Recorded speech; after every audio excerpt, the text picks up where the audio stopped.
क्या आपको पता है कि दुनिया की सबसे कीमती और मूल्यवान चीज सोना आखिर धरती पर आया कैसे? ऐसा माना जाता है कि लगभग 3000 साल पहले ग्रीक के राजा मीरास को पेट्रोलस नदी में सबसे पहला सोना मिला था। लेकिन ये सब केवल मिथक कहानियां हैं। असल में सोना एक एक्स्ट्रा टेरेस्ट्रियल एलिमेंट है, यानी यह धरती के बाहर अंतरिक्ष में बनता है और एस्टेरॉइड्स के जरिए धरती तक पहुंचा है। जब एक विशाल तारा, जिसे सुपरनोवा कहते हैं, विस्फोट करता है तो इस अत्यधिक दबाव से न्यूक्लियर रिएक्शंस होते हैं, जिनसे सोना और अन्य कीमती धातुएं बनती हैं। जब धरती का निर्माण हो रहा था तो यही सोना सुपरनोवा के विस्फोट से निकलकर धरती पर पहुंचा और उसकी सतह में समा गया। यही कारण है कि आज हमें सोना धरती के भीतर ही मिलता है। अगर हम लगातार माइनिंग करते रहें तो संभव है कि एक दिन सारा सोना निकाल लिया जाए, लेकिन अगर हम सीधा अंतरिक्ष में माइनिंग शुरू कर दें तो हमें ऐसे एस्टेरॉइड्स मिल सकते हैं जिनमें इतना सोना हो सकता है जितना शायद पूरी धरती पर भी न हो। अब सोचिए, अगर हमें अंतरिक्ष में सोना मिल जाए तो क्या वह अब भी उतना ही मूल्यवान रहेगा?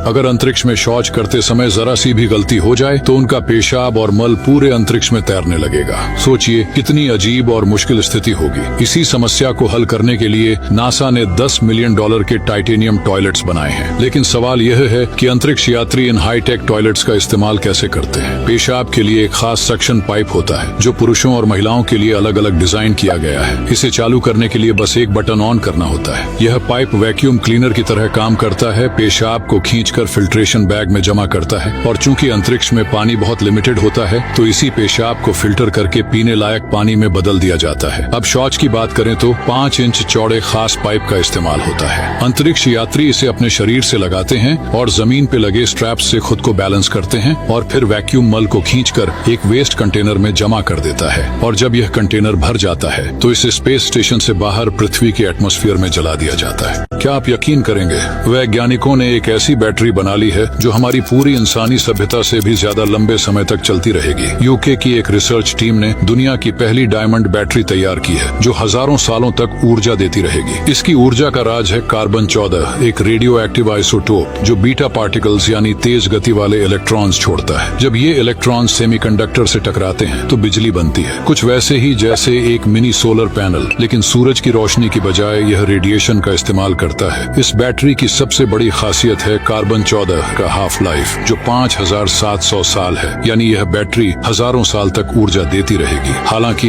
यह आपके फोन को चार्ज करने के लिए नहीं बनी है क्योंकि इसका आउटपुट सिर्फ कुछ माइक्रोवाट ही है, लेकिन यह गहरे अंतरिक्ष के मिशन या उन मेडिकल उपकरणों के लिए एक वरदान है जिन्हें बार बार बदलना मुश्किल होता है। सोचिए, ऐसी बैटरी जो समय के साथ खत्म होने के बजाय लगातार ऊर्जा देती ही रहे। अगर आपको ऐसी जानकारी पसंद है तो सब्सक्राइब कर लें। इसलिए कहते हैं कि कभी खुद डॉक्टर नहीं बनना चाहिए। ये हैं पॉल, जो एक समय पर काफी हैंडसम हुआ करते थे, जिनकी त्वचा बहुत साफ थी। लेकिन 30 साल पहले सब कुछ तब बदल गया जब उन्होंने अपनी रूखी परतदार त्वचा का इलाज खुद ढूंढने की कोशिश की। एक मैगजीन में उन्हें एक विज्ञापन मिला जिसमें दावा किया गया था कि रोजाना कोलॉइडल सिल्वर पीने से समस्या का समाधान हो सकता है। उत्सुक होकर उन्होंने एक ऐसा डिवाइस खरीद लिया जो उन्हें 15 मिनट में डिस्टिल्ड पानी, बिजली और सिल्वर वायर की मदद से मिल्की लिक्विड बना देता था। लेकिन जब पीने से असर नहीं हुआ तो उन्होंने इसे सीधे अपनी त्वचा पर लगाना शुरू कर दिया। शुरुआत में उन्हें धीरे धीरे होने वाले नीले रंग के बदलाव का एहसास नहीं हुआ और उन्होंने इस सॉल्यूशन को पीना जारी रखा। लेकिन उनकी मंगेतर नीली नहीं हुई क्योंकि उसने इसे अपनी त्वचा पर नहीं लगाया और अब पॉल को अपने असामान्य रूप की वजह से घूरती निगाहों का सामना करना पड़ता है। लेकिन अच्छी बात यह है कि अब उन्हें सनस्क्रीन लगाने की जरूरत नहीं होती और उनकी त्वचा अब रूखी भी नहीं है। क्या आप ऐसा करते? एक पागल साइंटिस्ट ने इस बिल्ली पर ऐसा खतरनाक एक्सपेरिमेंट किया जिससे उसकी बॉडी खुद लाइट जनरेट करने में सक्षम हो गई। South Korean scientist doctor Kong ने जेनेटिक इंजीनियरिंग से एक प्रेग्नेंट कैट के एम्ब्रियो में जेलीफिश में पाए जाने वाले ग्लो करने वाले प्रोटीन को इंसर्ट किया। जब उस कैट के बच्चे पैदा हुए तो उनकी बॉडी जेलीफिश की तरह चमकने लगी। लेकिन इस एक्सपेरिमेंट की खौफनाक बात यह थी कि इसमें एक जीव के जीन को दूसरे जीव की बॉडी में ट्रांसफर किया गया था और ये कोई पहली बार नहीं हुआ था। इससे पहले भी कई कैट्स, डॉग्स, चूहे और यहाँ तक कि इंसानों पर भी जीन एडिटिंग का इस्तेमाल किया जा चुका है। इन एक्सपेरिमेंट्स का मकसद इंसानी बॉडी में न्यूट्रिशनल या अन्य मॉडिफिकेशन करना था। भविष्य की कल्पना कीजिए जहाँ जेनेटिक इंजीनियरिंग के जरिए सुपर ह्यूमंस बनाए जाएंगे। वो इंसान जिनकी न सिर्फ फिजिकल क्षमताएं बढ़ाई जा सकती हैं बल्कि उनका दिमाग भी मॉडिफाई करके उन्हें एक इंटेलिजेंट और एडवांस्ड स्पीशीज में बदल दिया जाएगा। सवाल ये है, क्या ऐसा एक्सपेरिमेंट्स इंसानों को करना चाहिए? आपकी क्या राय है?